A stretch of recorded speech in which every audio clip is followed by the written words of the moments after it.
The fog still clung to the low ground of my field when the sharp slam of car doors cut through the quiet, followed by a chorus of voices drifting over the wetlands. I set my coffee mug down on the railing and walked out onto the back deck, peering through the haze to figure out what was going on across my land. What I saw left me speechless. Karen Hartley, the self-declared HOA president of our neighborhood, was barking orders to a group of residents as they hauled folding tables, coolers, and portable grills straight through my meticulously preserved conservation meadow.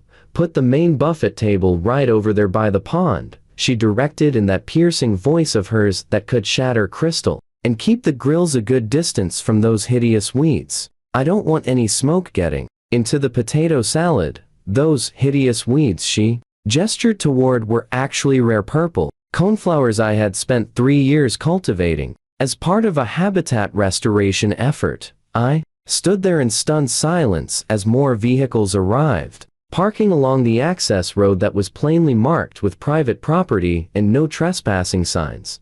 My name is Marcus Brennan, and 6 months earlier, I had inherited this 40-acre parcel from my late uncle, Theodore. Uncle Ted had been a dedicated wildlife biologist who devoted the final 2 decades of his life to turning this property into a refuge for endangered species. When I took ownership, I vowed to carry on his conservation legacy.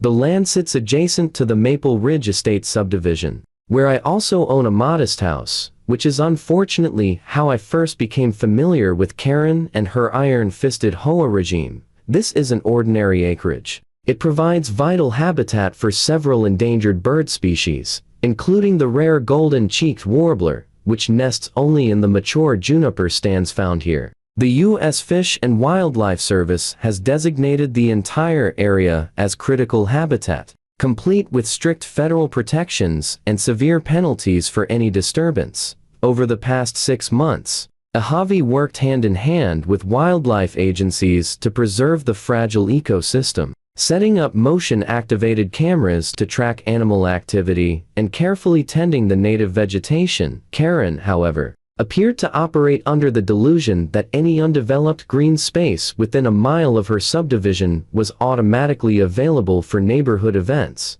She had been coveting my property from the moment I arrived, complaining that it was being wasted and suggesting the community could use the extra space for recreation. I had explained politely but repeatedly that the land was private and federally protected, but Karen suffered from a convenient inability to hear anything that conflicted with her plans. Her encroachments had grown bolder in recent months. It started with her parading her pampered Pomeranian through the meadow despite the posted signs. Then she began leading other board members on inspection walks, insisting she needed to evaluate whether the abandoned property presented any risks to the neighborhood.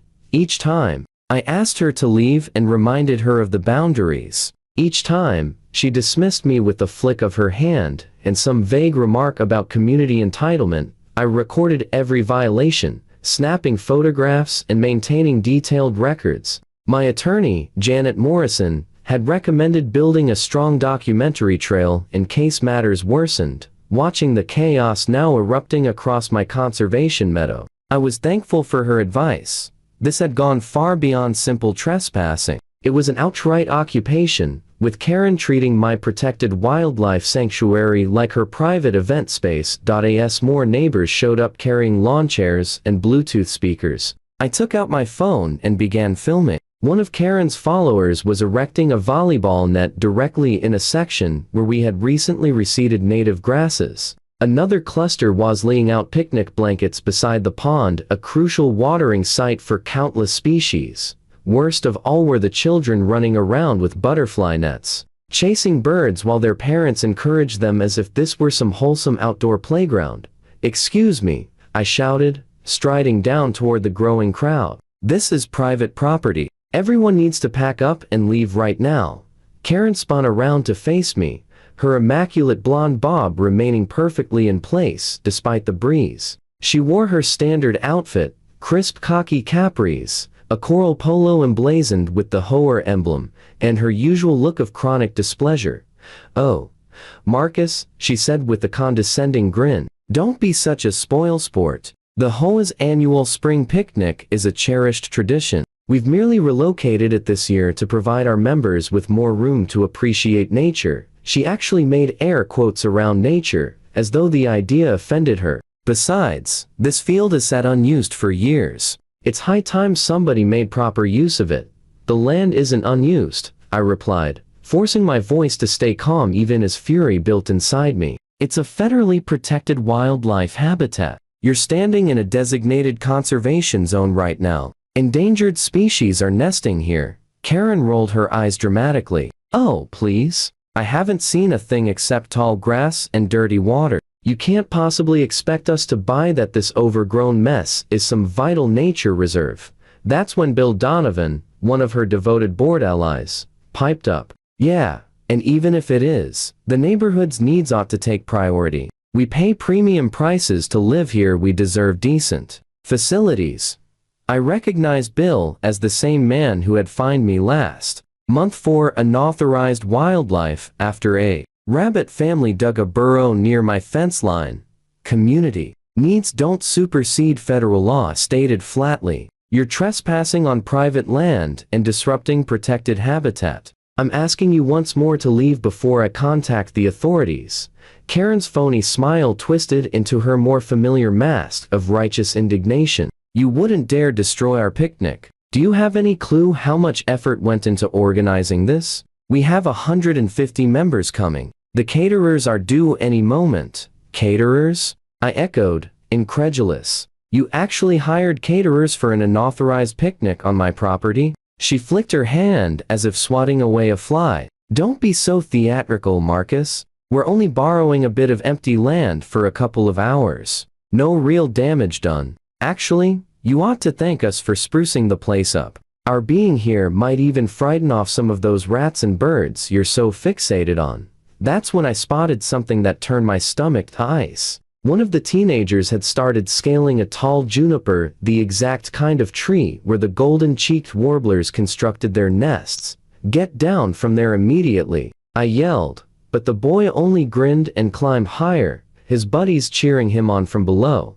I wheeled back toward Karen. I'm calling 911, she smirked. Be my guest. I'm certain the police will be fascinated to learn how you're attempting to sabotage a wholesome, family-oriented neighborhood gathering. I happen to know the chief quite well. We're on the Chamber of Commerce board together. As she spoke, the mayhem around us intensified. Someone had ignited a portable fire pit perilously near a stand of drought-stressed trees. Children were hurling stones into the pond, upsetting the fragile balance of the ecosystem I had labored to safeguard.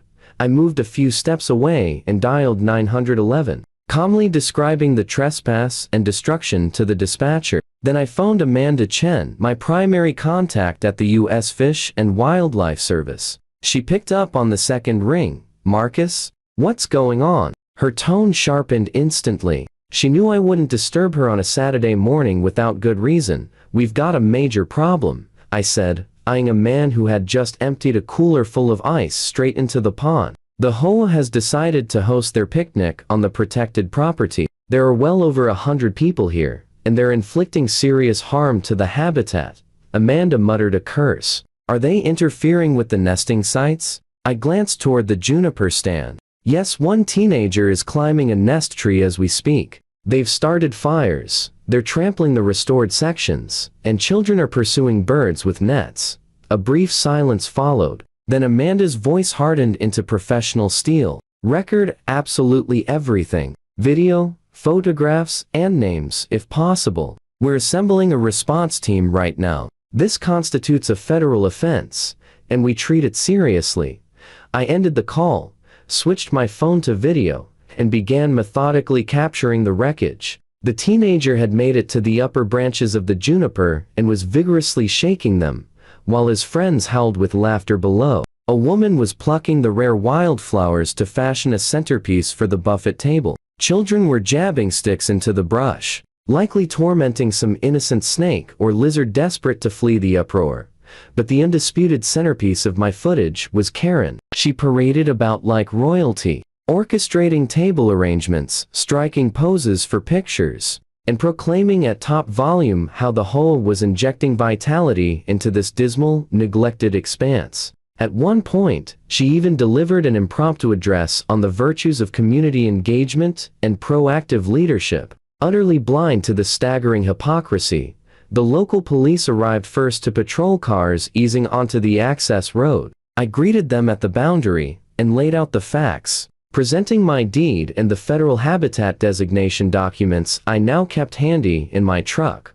Officer Patricia Rodriguez, who had handled earlier complaints about Karen's incursions, shook her head in disbelief. "We've dealt with Mrs. Hartley in the past," she said quietly, "but this takes the cake. You mentioned federal agents are en route?" I nodded. "They should arrive within the hour. In the meantime, could you at least get that kid down from the tree before he breaks his neck or wrecks a nest?" Officer Rodriguez and her partner waded into the crowd, their uniforms finally drawing Karen's notice. She stormed over, cheeks blazing. "Officers, thank goodness you're here. This gentleman is harassing our peaceful assembly. I'd like to press charges." "Ma'am," Officer Rodriguez replied with measured calm, "you are trespassing on private property. This parcel is federally designated protected habitat. You and everyone else must vacate the premises at once." Karen's mouth gapped open and shut in rapid succession. "That can't be right. This is neighborhood land. We've used it for extra parking for years." That explained the mysterious tire ruts I'd noticed near the road. "Do you have any proof of permission to be here?" the officer pressed. Karen blustered. "Proof? It's common knowledge. Everyone understands this is essentially part of the HOA Commons." She spun toward her supporters, who were now observing the exchange with growing unease. "Tell them, Bill. Explain how we've always treated this as community property."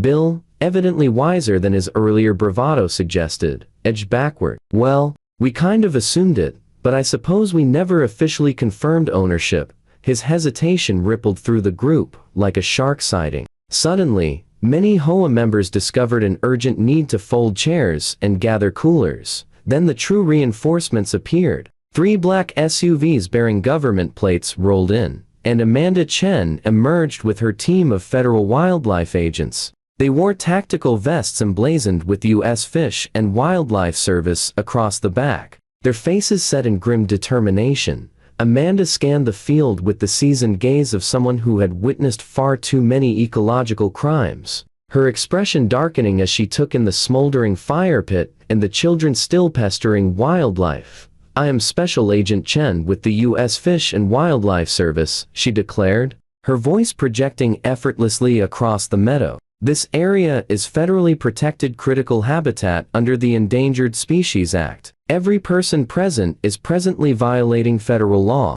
Cease all activities immediately and prepare to present identification." The festive mood vanished quicker than mist under a hot sun. Parents snatched up their kids, yanking them away from the chaotic games. The teenager up in the juniper scrambled down in a frantic rush, nearly losing his footing on the way. Karen, though, refused to concede. She strode straight toward Amanda, chin lifted defiantly, hands planted firmly on her hips. "This is absurd," she snapped. "We're law-abiding, tax-paying residents holding a simple neighborhood picnic. Since when does that qualify as a federal crime?" Amanda's face remained impassive. "Since you chose to stage it in designated critical habitat for endangered species. Are you the individual who organized this gathering?" "I am the president of the Maple Ridge Estates HOA," Karen announced with obvious pride, as though the title might impress federal officers. "And I personally approve this venue for our yearly spring picnic. Mr. Brennan and I have had some differences over land usage, but I hardly believe that justifies summoning federal authorities."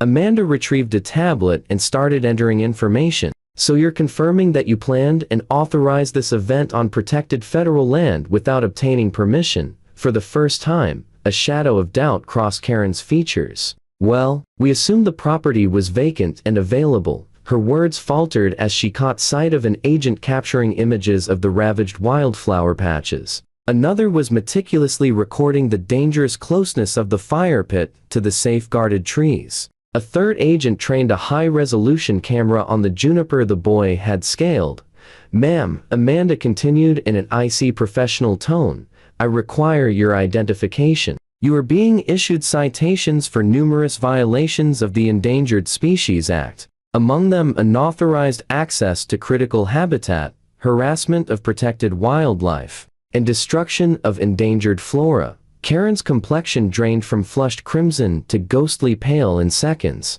"Citations? You mean fines? This is outrageous. We didn't destroy anything important, just some grass and ordinary trees."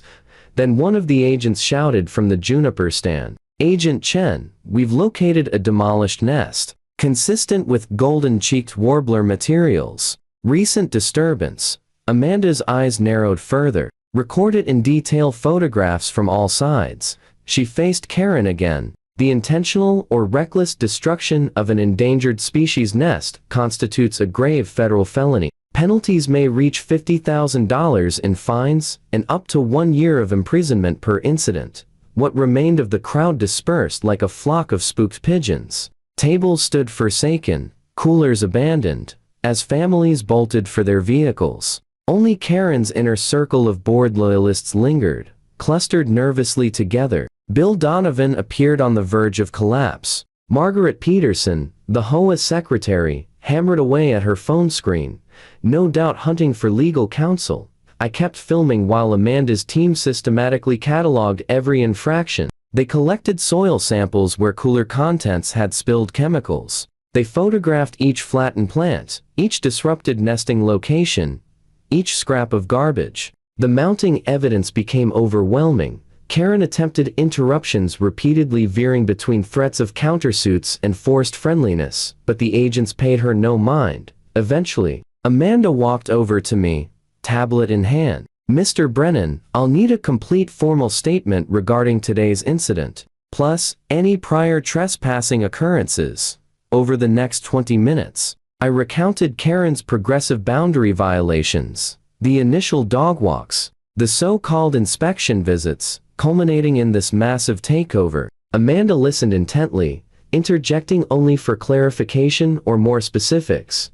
"We'll require copies of your entire documentation," she stated when I concluded. "Videos, photographs, emails, everything. Given the scale of damage, the deliberate ignoring of warnings, and the involvement of children in wildlife disturbance, this will become a major enforcement action with multiple federal charges." Karen, standing near enough to hear, finally seemed to comprehend the seriousness. "Multiple charges? But I didn't realize, how could I know about some obscure bird regulation?" Amanda regarded her with thinly veiled contempt. "Ignorance is not an excuse under the law, particularly when the property displays clear federal signage. Furthermore, Mr. Brennan reports having personally warned you repeatedly about the protected designation. Is that accurate?" Karen's lips moved soundlessly. For perhaps the first moment ever, she was utterly speechless. The agents continued their work for another 2 hours,